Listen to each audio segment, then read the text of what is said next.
What's up, everybody? My name is Professor Calderon, and this is Cinema 107. Cinema 107. I almost said Cinema 1. This is Cinema 107, not Cinema 1. A little bit about myself. I've been teaching at West LA for a very long time, about 20 years in the film department.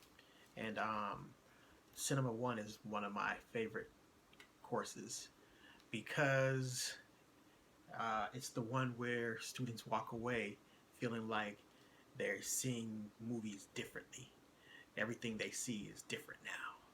So, yeah, it's an exciting material. This is the book for the class, The Visual Story by Bruce Block. It's a cool book. And what else? Yeah, let's dive into it. So, in chapter 1, he talks about the visual components and the cast of visual characters. Before we get into this, we're going to get into what's called film theory. And why do we need to understand film theory, or what is it?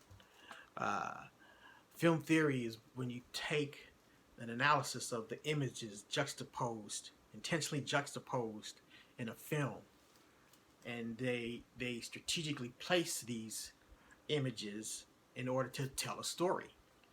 So with film theory, you're studying how we composed those shots, shot by shot by shot. How do those shots relate to each other? How do those shots relate to the narrative, to the story? By understanding film theory, you can create a visual system, right? I'm talking visual, right? A visual system that enhances the story, the narrative. That makes sense? Okay, so that's why we need to understand film theory as filmmakers. As an audience, you just be more informed. You'll understand movies and television and ads at a deeper level, even photography. So the principles here touch on everything that we see. From you looking at a movie on your cell phone to even this video right now that's playing.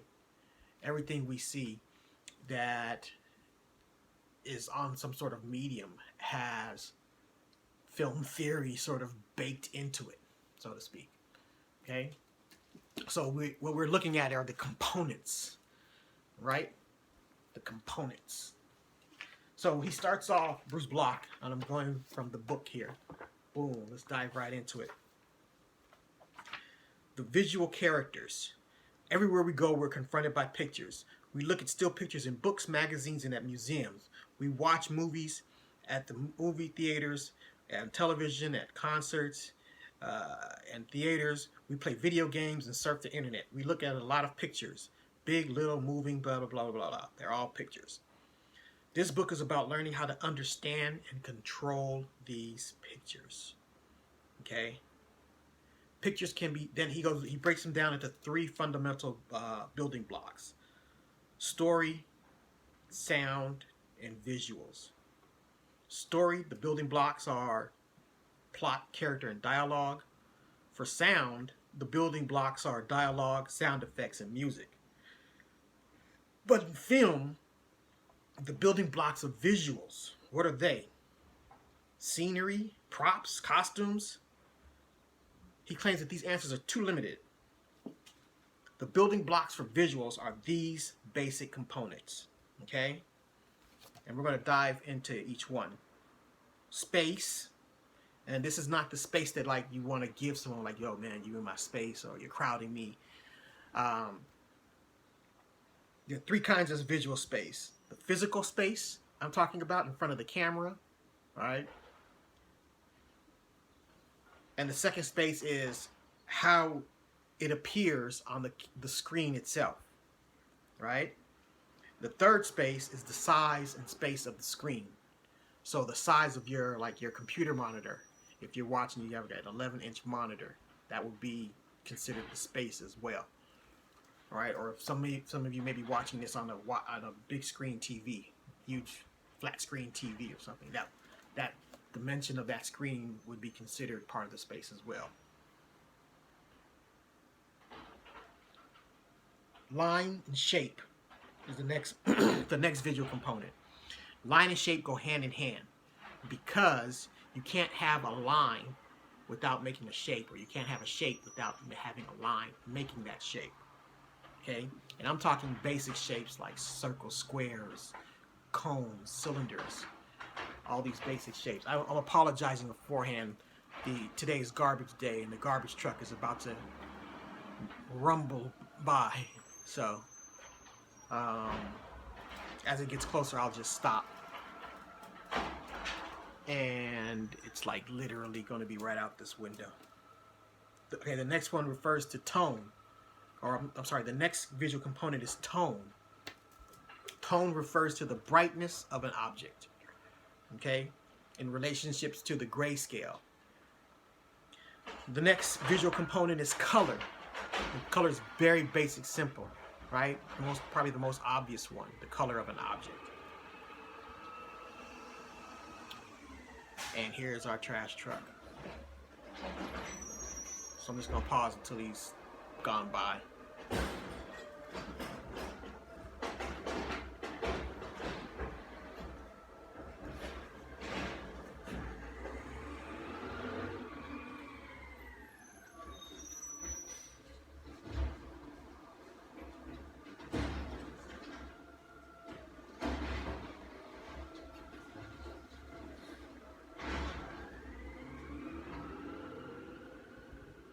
Okay, so color is one of the most powerful visual components. Color is also one of the most misunderstood. The basic education is most misleading and confusing, but in this book we simplify the complexities of color. So we're going to go into color as well. The next visual component is movement. Movement, and I'm talking of either movement of the camera like this, where the camera would move, or with an object in front of the camera would move, right? Movement is the first component that will attract your eye. The next one is rhythm. And I'm reading this from the book here. We're most familiar with the rhythm we can hear, but there's also the rhythm we can see. Rhythm is found in stationary non-moving objects, as well as in editing and moving objects, okay? So those are the basic visual components: space, line and shape, tone, color, movement, and rhythm. Those are the basic building blocks of the visual realm, so to speak. So as a filmmaker, we want to control those elements, control those components. And we do that in production. And by controlling these elements like colors and rhythm and movement, we shape the visual dynamic of the film from shot to shot, from scene to scene, from sequence to sequence. Okay, we build a visual system, so to speak, a visual system that supports the narrative, the storyline. Okay.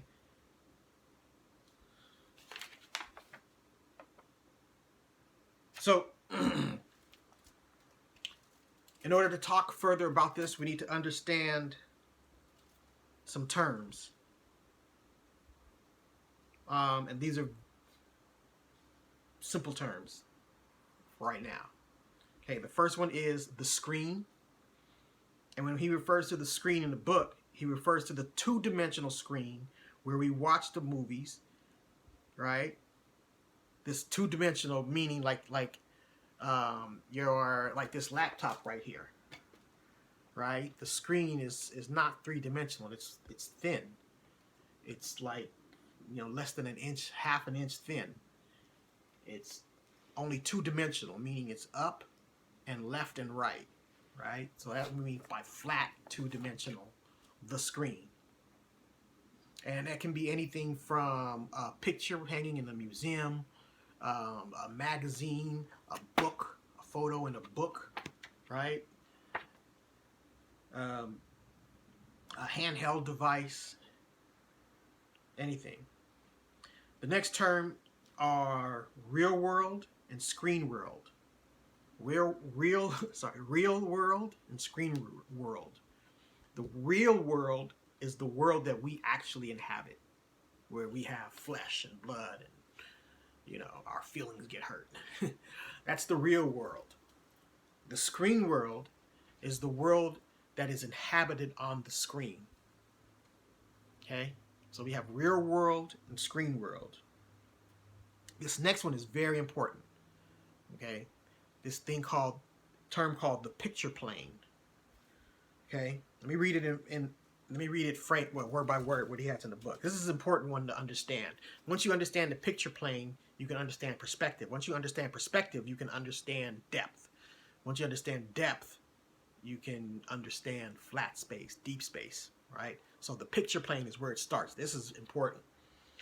And I'm going to show you a photo. This is the photo he has in the book. I'm on the bottom of page 5. That's the picture plane. Okay, in this book, frame lines will surround anything visual in the screen world. These frame lines create a picture plane. The picture plane is the window within which the picture exists. These frame lines represent the height and width of this window or screen. The proportions of the screen will vary, but every screen is a picture plane. Every screen is a picture plane. So your phone is a picture plane. Your laptop is a picture plane. When you go into a theater and you're watching a movie, you're watching the picture plane. Okay? That flat picture plane is important. Okay. If you have any more questions about that, please feel free to drop any questions in the discussion or hit me up. I will expand on that easily. The next one we need to know is a visual progression. This one is important too. Visual progression. And a visual progression basically is this. We have a series of images, right? And each image, there's a progression or something changes.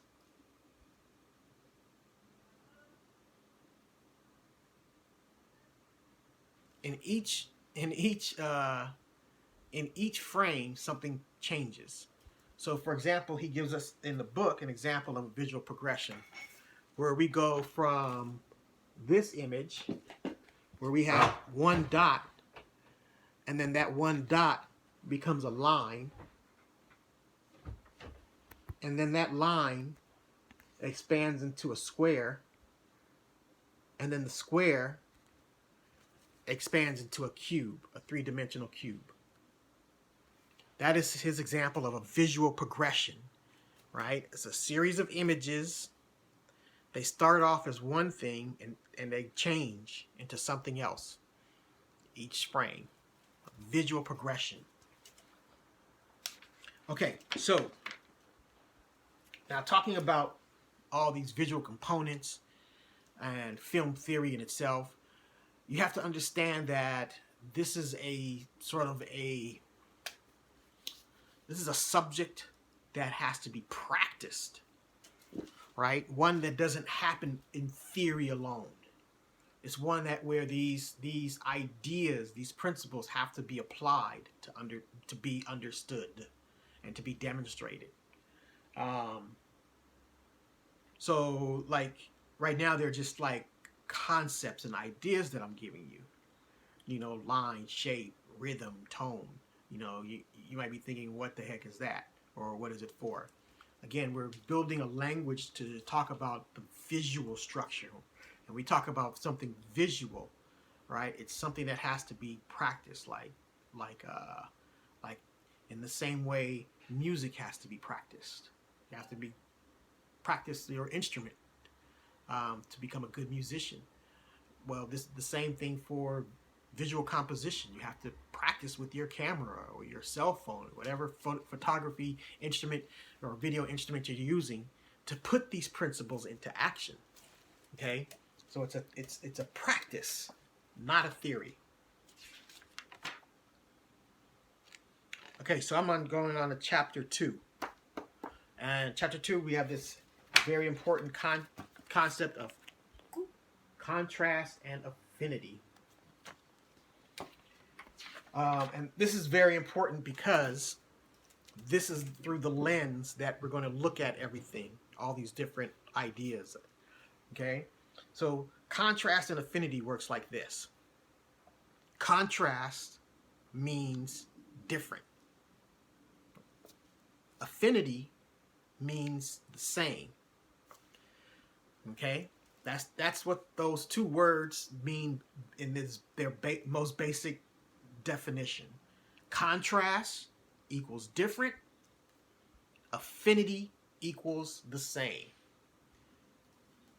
Now, the significance in that is that when things are in contrast, we tend to take it in as more visually intense when there's a contrast. When things are the same, they're visually less intense. Okay? So this has a profound effect on how we relate to visual structure, because we're going to look at everything through a lens of contrast or affinity. Is there a contrast of color? Are all the colors the same? Maybe there's an affinity of color. The colors are different. Okay? So we can examine each of the components through this lens of contrast and affinity. All the components, even the ones that we haven't learned yet. But everything can be looked at through the lens of contrast and affinity. Okay? Here's some examples that we have. He gives us this grayscale, right? Now from this side to this side, we go from black, all the way up through gray into white. So from here to here, there's an affinity of color with those three boxes. But let's say from here, an affinity of tone, brightness and darkness. Let's say from this box, the last box, to the very first box, right? Between those two boxes, there's a high contrast. So this image right here is an example of a high contrast image. It's in black and white, high contrast. Okay? This is an example of a low contrast image. There's an affinity here. And here it's a brightness. And here there's an affinity of darkness in this image. Sorry for the reflection. So we can look at everything, and that's just the using tone. We can look at everything through the lens of contrast and affinity. Okay? And the thing to remember again is when there's high contrast, things are visually more interesting, more intense. When there's an affinity, things are less visually intense. Now, that does not mean one is right and one is wrong. No. It doesn't mean an affinity of color is wrong. That's not true. These are just tools that, or think of them as ideas that a artist may have in their toolkit to use. I can purposely make an affinity of color, or want an affinity of color, or a high color contrast of color.